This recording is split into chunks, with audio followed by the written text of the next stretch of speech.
Kata al-kulliyatu al-khamsah terdiri dari dua kata, yaitu al-kulliyatu dan al-khamsah. Al-kulliyatu artinya prinsip dasar, sedangkan al-khamsah berarti 5. Jadi, al-kulliyatu al-khamsah berarti 5 prinsip dasar hukum Islam.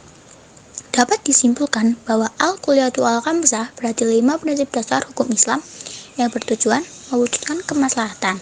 Apabila hal ini tidak ada, maka akan muncul kerusakan. Apa saja 5 prinsip itu? 5 prinsip dasar hukum Islam yaitu 1. Menjaga agama, 2. Menjaga jiwa, 3. Menjaga akal, 4. Menjaga keturunan, dan 5. Menjaga harta. Sumber utama dari 5 prinsip tersebut adalah Al-Quran.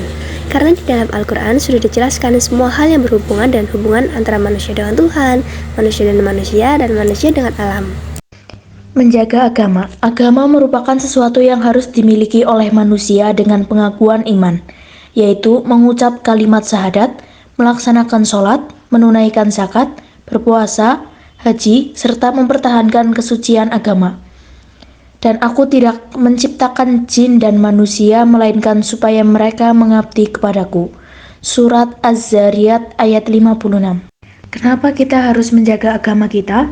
Agama berperan sangat penting dalam mengatur sendi-sendi kehidupan manusia dan mengarahkannya kepada kebaikan bersama.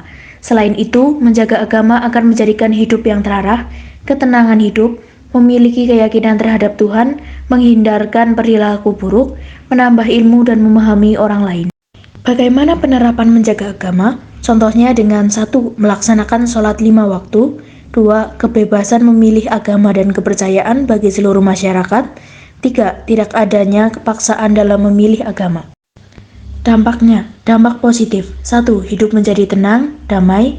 2. Tumbuhnya rasa cinta kepada Allah Subhanahu wa Ta'ala. 3. Menghindarkan sifat buruk. Dampak negatif. 1. Hidup menjadi berantakan. 2. Tidak memiliki tujuan hidup. Menjaga jiwa adalah merawat kesehatan badan dan rohani manusia, sebab dengan kesehatan yang prima akan dapat melaksanakan ibadah dan tugas harian dengan baik. Penerapan kisos harus dipahami sebagai upaya melindungi nyawa manusia, bukan sebaliknya sebagai upaya penghilangan nyawa manusia. Contoh penerapan menjaga jiwa. 1. Memenuhi kebutuhan pokok berupa makanan untuk mempertahankan hidup. 2. Berpikirlah terlebih dahulu sebelum bertindak. Dampak positif. 1. Berkurangnya stres. 2. Memperkuat imun tubuh. Dampak negatif. 1. Mengalami gangguan kecemasan. 2. Berpikiran negatif. Menjaga akal. Allah Subhanahu wa Ta'ala memerintahkan umatnya untuk menjaga dan menggunakan akal untuk memperoleh ilmu pengetahuan. Mengapa kita harus menjaga akal? Dengan akal, manusia dapat berpikir tentang hal-hal yang berkaitan dengan Allah dan alam semesta. Dengan akal, manusia mampu menjadi perencana dan pelaksana dalam menciptakan, mengembangkan ilmu pengetahuan dan teknologi, mengatur kehidupan ekonomi, politik, dan sosialnya. Contoh penerapan menjaga akal. 1. Tidak meminum minuman keras. 2. Tidak menonton tayangan yang berbau maksiat. 3. Menjauhi perbuatan syirik dan tahayul. Dampaknya, dampak positif. 1. Tidak melakukan hal tercela. 2. Mampu berpikir dan berimajinasi. Dampak negatif. 1. Sulit berpikir panjang. 2. Tidak bisa mengendalikan hawa nafsu. Menjaga keturunan. Nasab yaitu keturunan atau kerabat. Pertalian kekeluargaan berdasarkan hubungan darah melalui akad perkawinan yang sah.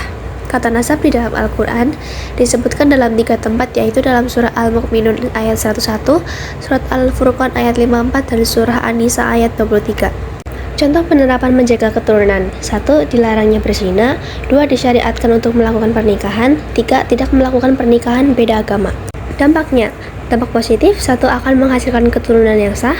2. Terjaga kemurnian nasab. Dampak negatif. 1. Nasab dalam keluarga tidak terjaga. 2. Kefakiran terus-menerus akibat perzinaan. Menjaga harta. Hifz al-mal atau memelihara harta yaitu sebagian dari bekerja. Hal ini tidak hanya diterjemahkan sebagai upaya untuk menjaga harta dari gangguan orang lain, tetapi juga dapat diartikan sebagai hal seseorang untuk mendapatkan harta dengan cara yang halal.